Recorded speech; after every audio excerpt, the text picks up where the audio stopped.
Previously on James DIY Garage. This is my currently broken 2014 Maserati Ghibli SQ4.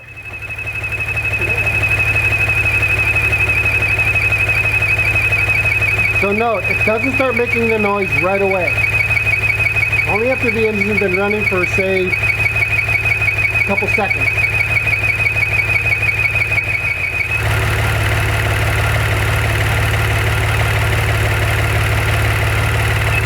Pulling the dipstick to it. When I pull the dipstick, the sound goes away.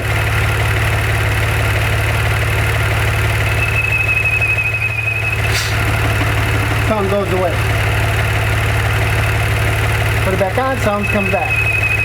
I'm pleading with my listeners, if any of you have seen this before, if you've heard this noise, if you know that what would cause this noise, please let me know. And now the conclusion.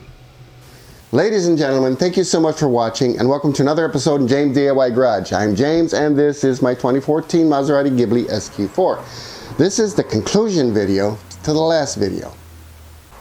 Special thanks goes out to Christopher Zapolsky, Ryan Fisher, and John Flynn for their technical advice and documentation. By now, we all know what the issue is with my car. It's called PCV howl.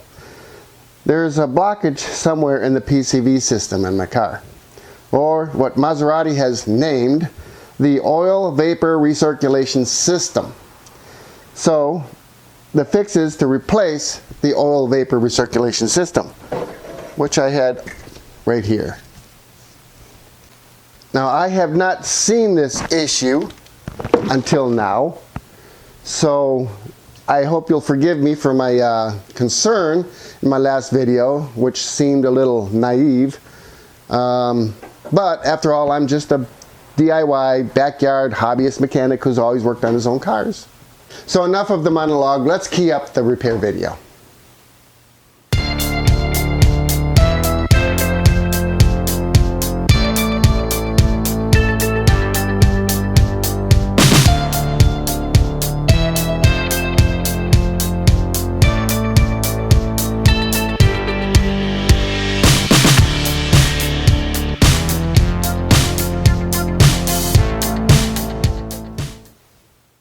Now, steps to do this repair in this video will apply to any Maserati model that has the twin-turbo V6 2014 and newer. But I would advise when you order the part, use your VIN number to order the part so that you'll get VIN-specific parts. I got mine from Scuderia.carparts.com. I'll put a link in the description below. I paid $343.16 for this. So, if you enjoy watching DIY mod videos on Maserati Ghiblis, please consider subscribing and smash that like button. Leave me some comments and ring the bell so you'll be notified of the JB4 Performance Tune video when it comes out. So the first thing we need to do is disconnect the battery.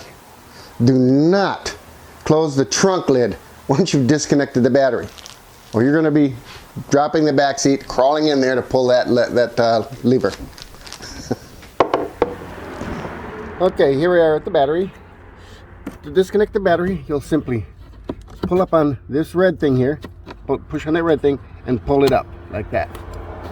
Battery is disconnected. Okay, next thing you'll need to do is remove the windshield wipers. Okay, first thing to do is to make note of or take a picture of how your windshield wipers are positioned so that you remember how to position them when you put them back on. I learned that lesson last time. So now we got to take this cover off.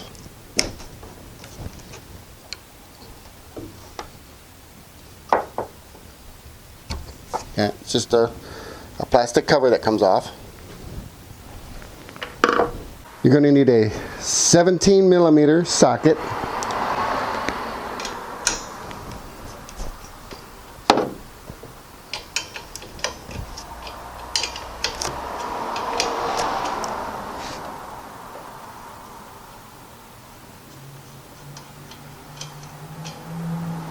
There's a washer on there too.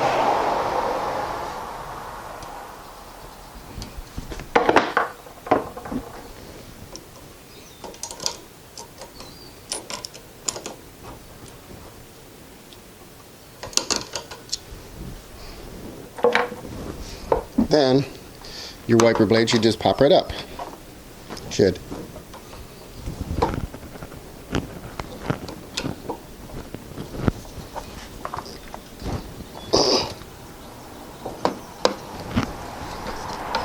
There, like that. Next one.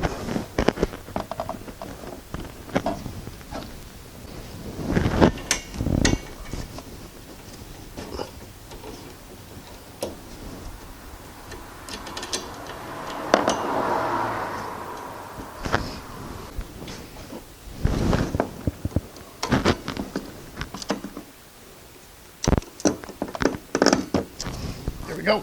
Now this one's always the hardest to remove.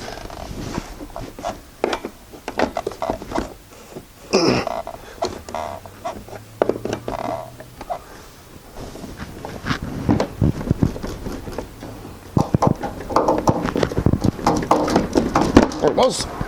Got it. Okay, the next step is to remove the windscreen plate, which is this water tray here thing. To do that, first remove the ECM cover here, then remove the covers for the cabin filter and for the brake fluid reservoir.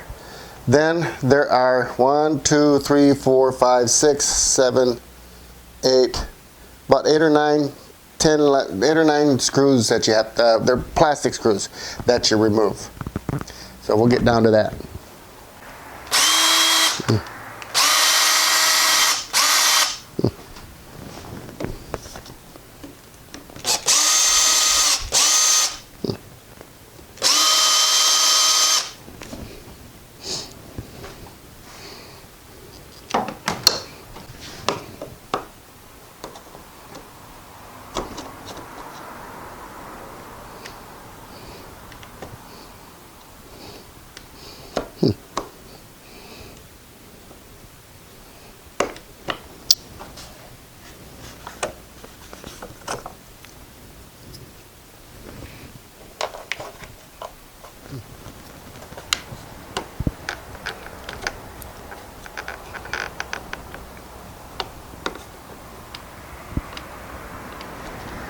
Oh man.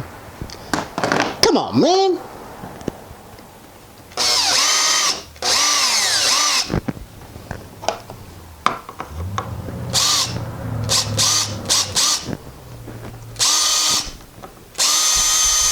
There you go. Got it. This one's stripped.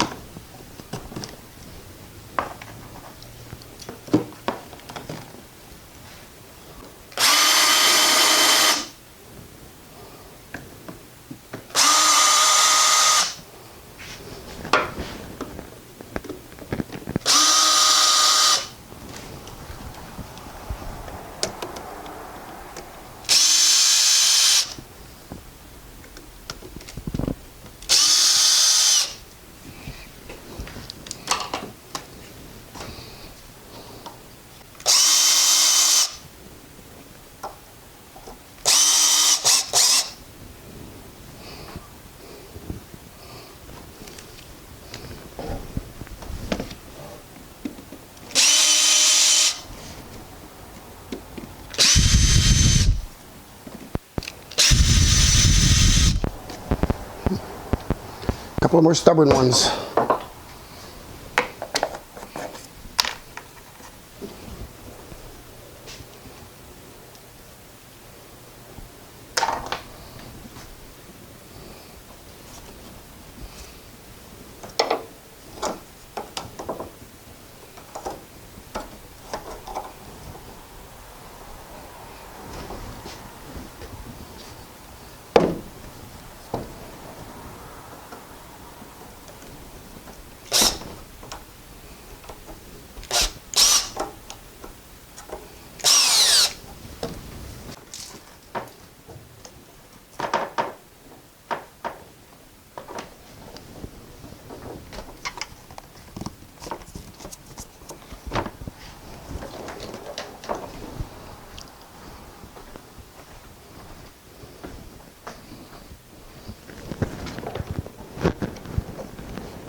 So I apologize, my battery went dead when I was taking these bolts off here. When I got the bolts off, there was some wrangling I had to do to get this out, but this will come out. That's what it looks like when it comes out. And you just put this aside. And also, before I noticed the battery was out, I managed to get this out too. So this took a bit of wrangling. This took some time to get out. You got 4 screws here in the back. They're 10 millimeters. And it should just pop right out. So when you put it back in, this is the water drain hose. And you just have to be, when you put it back in, it's obvious where this drain hose goes. It doesn't attach to anything. It just dangles down there. There's nothing holding on to it. Okay, for this initial breather pipe here, you can see I've already got it removed from right here. So what I did is I used a few toothpicks and I pried them underneath here on top. I pried it underneath this way. Pull this up a bit. I pried it underneath here on top, and I pried it this way underneath, or right here on the side. Pried the toothpick here, and what it does is it holds it up over the ridge here. There's a ridge here that those things attach to, clip on. There's another one just like this on the bottom too. So I used a screwdriver to pry it up, and then I was able to pull this off. Now, I've been warned by Maserati technicians that these things have a habit of cracking and breaking. Mine's flexible. Mine's not brittle. It's still flexible, so I didn't have a problem with it cracking or breaking. But maybe in colder environments or hot or drier environments. I'm in Sacramento, California, so maybe the environment would cause that to get dry and brittle and crack easy. So be cautious of that when you pull this off. If you do that, you probably have to replace this breather pipe as well, which goes down to the turbocharger. But that's how you get the connector off. Now let's go for the rest of the assembly. I'm going to start by undoing these clips holding on the oil, or I don't know what this is. I think this is an oil line or water line. This metal one here, because it'll be flexible. We can move it back after we undo the clips. And I have to undo this, and then I've got the clips. So 1, 2, 3 clips. Then I've got to undo 1, 2 clips on the reservoir, or the oil vapor recirculation assembly itself. I've got 2 screws here and 2 screws in the back on each one of those. So let's get started with that.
there are 2 screws back here that hold the oil vapor recirculation system in place.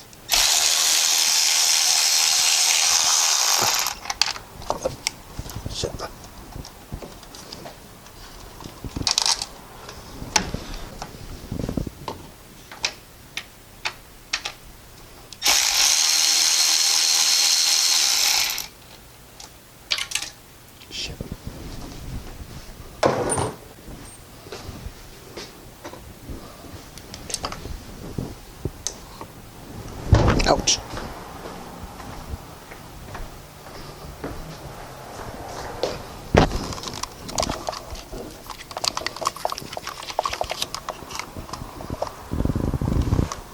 Okay, now we got 4 more screws to come off, and we can pull this bad boy up. And get it with this. Yep.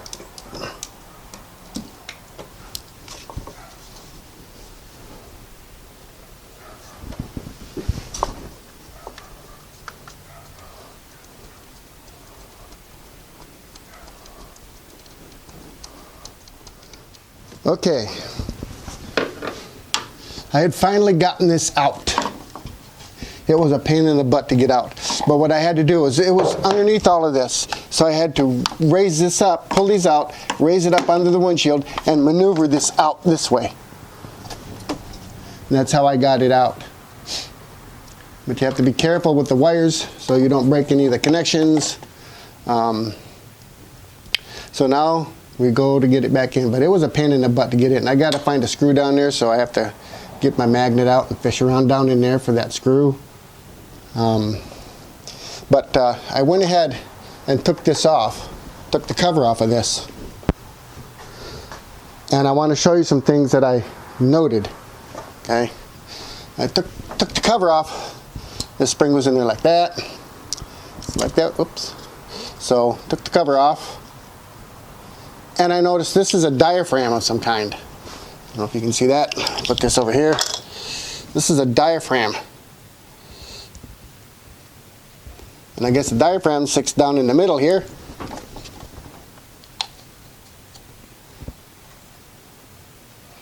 And the diaphragm is what separates the oil from the air from the oil. The oil continues on to the turbocharger, I think. And the air comes through here. This was inside here. And this, the flat side is inside. This is sticking out. Let me go bring it over here and show it to you.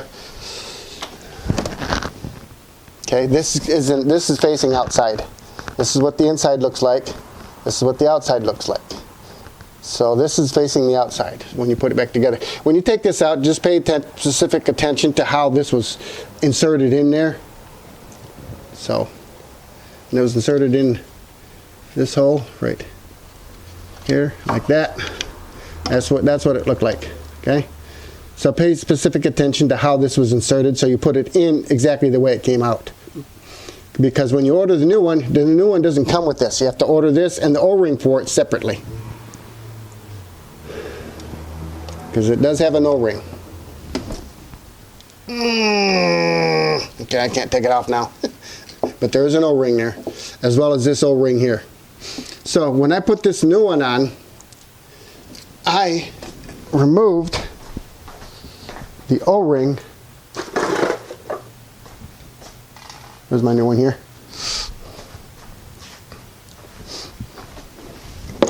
I removed my O-ring here so I don't damage it. And I haven't put that in yet either. And I'm leaving these covers on so I don't damage the edges. The holes on this one, this new one, are smaller than on the old one. Put the old one back over here. Put the diaphragm down here. So you can see the difference.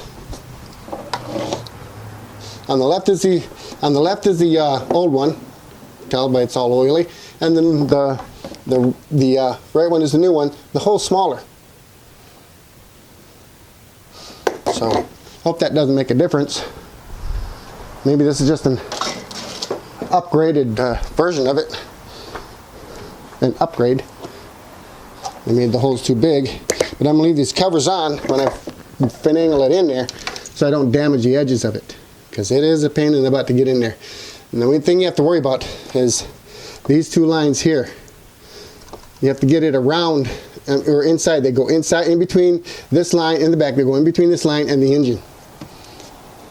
And the same for the oil pressure, oil temperature pressure sensor over there in the back. That's this wire right here. I didn't disconnect it. I just finagled it in there. I'll probably disconnect it to put it in so I don't break that. That's an important sensor there. So now I got some work cut out for me to put it back in. This is the cable for my JB4. I'll probably leave that in a more accessible area so it's easier to disconnect and connect if I want to take it out, because the way it had it before, it was stuck down in the back there. So I'm going to pull it out front here, and so it's easier to get to, and leave it there.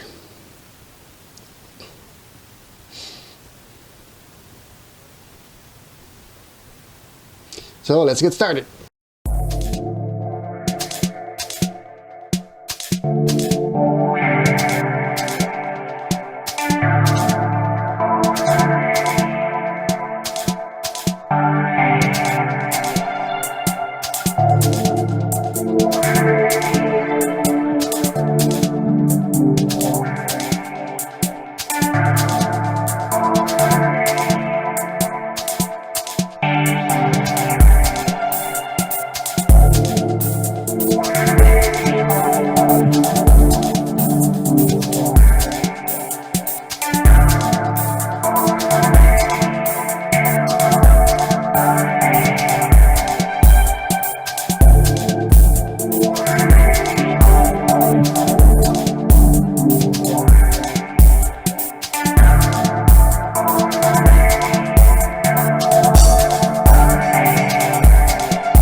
Hello. I don't know where Eric shows up. They were on a run. Where'd you guys go?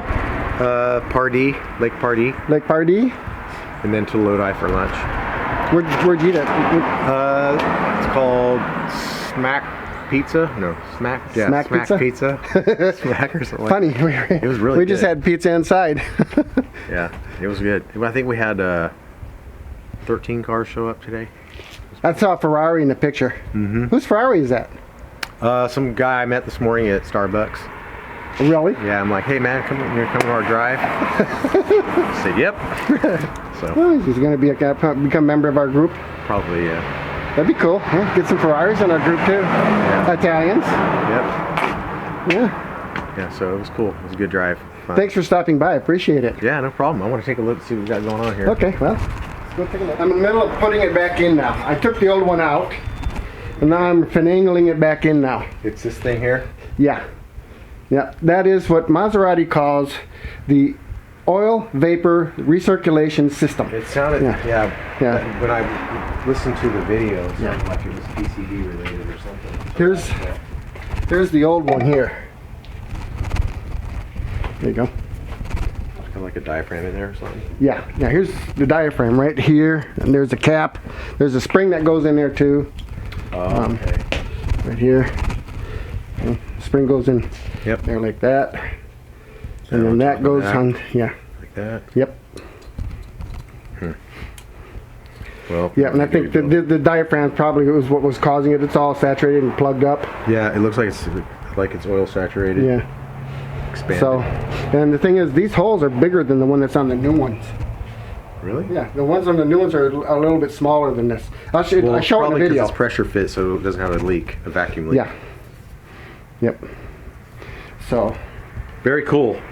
Yep. It's awesome that you It's a pain getting took this project on, because I wouldn't do it. Well, hey Trevor. How's it going? Good to meet you. What's up, Trev? I'm famous. So it's time for Eric to take off. Yep. Thanks a lot for stopping by, Eric. Yeah. Appreciate it. Thanks for resetting my service light. Appreciate it. No biggie. Later, everybody. Show 'em how it's done, Eric. Huh? Show 'em how it's done. Show 'em how it's done? Yeah. Give me some ribs.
Okay, this is the old oil vapor recirculating system. I love that term. This is the old PCV for my Maserati. Okay. Here's what went bad. This part right here. I took the cover off, and there's a diaphragm in it, as well as a spring. That's what it looks like inside. This diaphragm is bad, as you can tell. It's all saturated and clogged. This is what was causing my problem right here, I bet. Because this is what's supposed the air is supposed to flow through. And it looks pretty bad. So, I guess that would do it.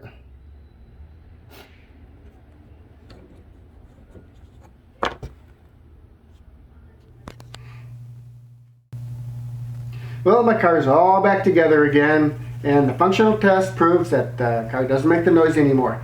I was able to repair my Maserati Ghibli by myself for $343.16. I bought the parts on Scuderia. I'll leave the link in the description below. I'd like to give special thanks to Chris, Ryan, and John for all the technical advice that they've given me and documentation. That really helped me out a lot. I really appreciate that. And to all my viewers who've for the outpouring of support that you've given me and advice, thank you so much. My heartfelt gratitude goes out to y'all. I really appreciate it. If you like watching videos on repairing Maserati Ghiblis or mod videos on Maserati Ghiblis, please consider subscribing, smash that like button, and please click the bell so you'll be notified when I post at future videos. The JB4 Performance Tune video is coming. I tried twice already. First time that app that I had on my phone wouldn't work for me. It was intermittent. I had to do 2 or 3 runs to get one reading. Then I went out and bought the Draggy. So I got the Draggy, went out and did the runs with the Draggy. Don't trust the readings on that because we had the problem with the car. John Flynn tells me that absolutely that condition that my car had would affect performance. So I'm going to redo the 0 to 60. I wiped my times out. I'm just going to redo it, and hopefully we'll get some more consistent, accurate readings on the 0 to 60s that I do. With that, I'd like to thank you for watching. It's nighttime. I'm not going to go out and get any paddle time tonight, but I'm going to get paddle time tomorrow. So tomorrow when I wake up, it's paddle time. Thanks for watching. Bye.